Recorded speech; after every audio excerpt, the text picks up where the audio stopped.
Well, for more on China's explosion of innovation, we're now joined by Zhang Xiaochen. He is the founding partner at New Development Ventures in Silicon Valley Frontier Labs. Xiaochen, thank you very much for joining us here today. Thank you. Let's first talk about the innovations that China is making. We can't look past what's going on with the atmosphere there because so much of that focuses on new energy, and that's going to be moving forward.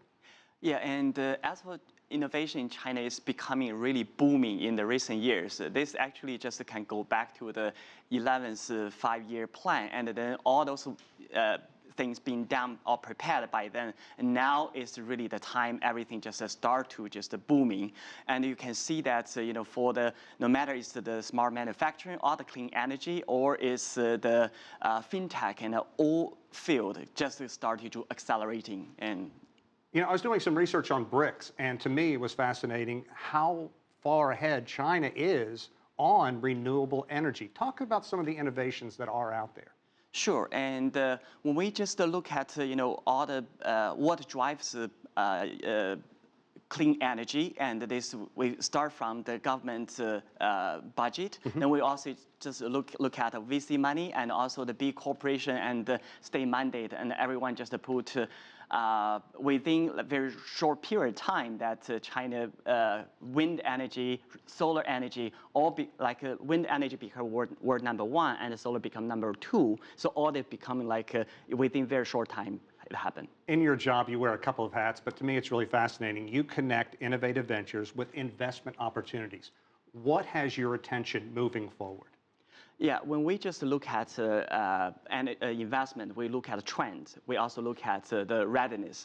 From the trend that we see that both the clean energy and also the fintech are very important. The reason is that when we just look at different industry, fintech or financial industry is the biggest. It's trillion dollar business, but the innovation there is really are not there yet, the innovation. So then we see the fintech is at its infancy, and China could potentially lead this trend. And so that's when we see big data, when we see the blockchain, all can just put a lot of emphasis that. When we just go back to the clean tech part, that because green development become China's top priority, that we'll see trillion dollar investment from both private sector and public sector go there. So we'll be just on their trend. It's interesting because we've highlighted a couple of high-tech innovations on this show already. The cars that can operate without drivers, as well as the high-speed rail.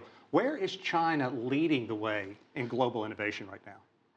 I think it's in several things. One is that from smart manufacturing, that before that we all call China as the world manufacturer, and then China defined itself like we want to be the world innovator, not only the manufacturer. So then government put the big plan, and then the private sector started answer that call, and we see a lot of change, and both money and talent go to that sector. And from the fintech side, and we also see that both the early stage angels together with the VC, together with the big tech guys, all just crowded into that space, and then a lot of innovation coming out of that. Let's look forward a bit, because China's middle class is exploding, growing so rapidly. How is this going to affect innovation, both the manufacture thereof and the consumption? Yeah, that's actually just, we call it as the base for innovation, because when we see why innovation happens so dramatically in China now and in the accelerating speed, because of that base, because of the market size, because of this demographic, and all that, the demand side provide that much of the market, then the money, the capital, the talent, and all just, go there to just provide that supply to the demand. That's just, becoming very, very important. Talk about what can be done to further promote this innovation, because you need funding from a variety of sources. Where is this funding coming from? How can you continue to stir the pot and kind of raise the fire a little bit to get more innovation out there more quickly? Right. When we look at innovation, it has like a technology curve. It has the early stage and the later stage. From the early stage, and definitely, it's always the lack of funding. Then crowdfunding as an innovation could just provide that mechanism.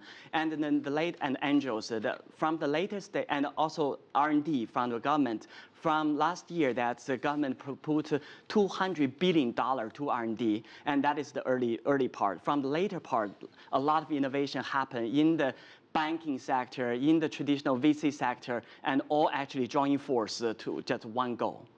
It's fascinating. So much to talk about. Zhang Xiaochen, thanks very much for joining us. Thank you very much. The founding partner at New Development Ventures in Silicon Valley Frontier Labs. We appreciate it.